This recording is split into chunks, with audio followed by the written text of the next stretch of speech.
We're taking a dive into history this morning. 75 years after a life-or-death battle off our eastern shore. Mark Strassman leads the way. Let's slide it, bud. This story begins with a dive into history at the bottom of the Atlantic Ocean. Topside, topside. This is Nomad. Request permission to open vents and dive. It'll take about 10 minutes for this two-man submersible named Nomad to carry pilot Randy Holt and me 715 feet down to the ocean floor. Down we go. Sonar guides us through the darkness below until we see this. Confirming we have a visual on the target. It's the German U-boat U-576, which has rested here since July 1942.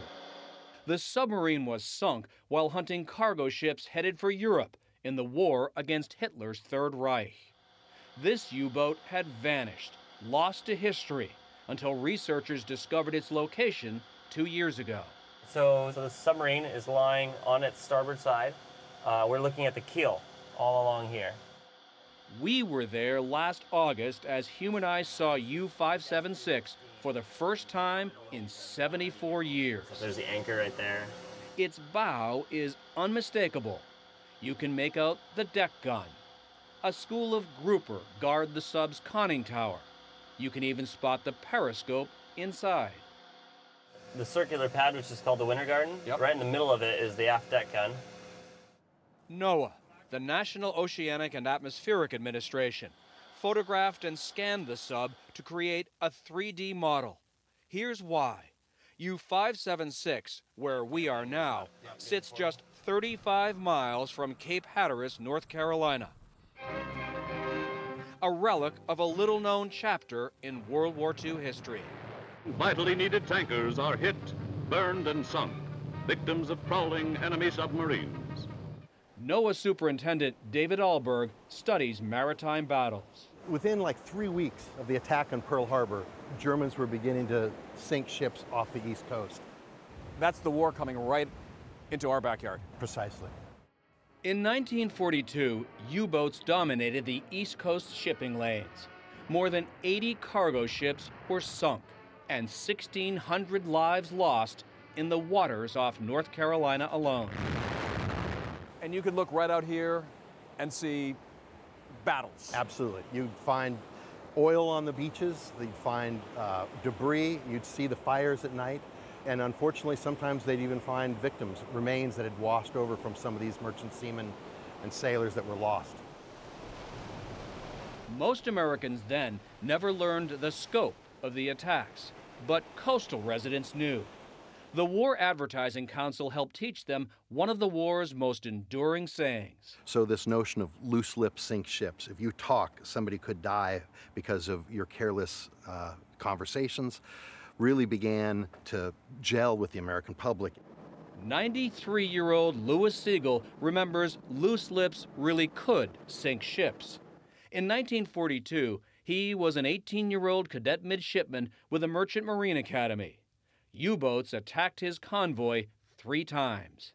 We met him on board the research vessel, the Baseline Explorer. When you watched that first ship in particular go down, it must have brought the reality of the threat home to you. Right. I guess when you're that young, you know you're going to live forever.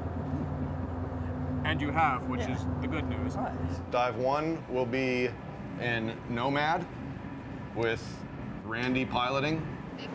Underwater archaeologist Joe Hoyt is leading the expedition to study not just U-576, but also its target, the cargo ship Bluefields. Both sank on July 15, 1942, in a convoy battle lasting just minutes. Today, predator and prey lie side by side on the ocean floor, only 240 yards apart. Both of them together, that's really what's unique about this particular area, is that we have the remnants of both elements of a convoy battle. And it really encapsulates that idea of a battlefield. Everyone aboard Bluefields survived, but no one knew for sure what happened to the crew of U-576 until the expedition team saw this. all of the U-boat's hatches are sealed. 45 German sailors are entombed inside. There's one particular picture of these guys in the conning tower, and they're looking through binoculars, and one of them's got sort of a goofy pair of glasses on, and that guy's binoculars are in there. This guy's glasses are probably inside this steel tube that we found. Shipwrecks like these represent how close World War II came to mainland America, which is why NOAA is working to make this graveyard part of a national marine sanctuary. When I see this area, whether I'm on the surface or we're down underneath, I see Gettysburg before it was designated as a national park. I see Shiloh, I see Antietam. This is our opportunity to say publicly and acknowledge that the people that fought here off the coast of North Carolina and the U.S. East Coast, that effort is appreciated and it will be remembered.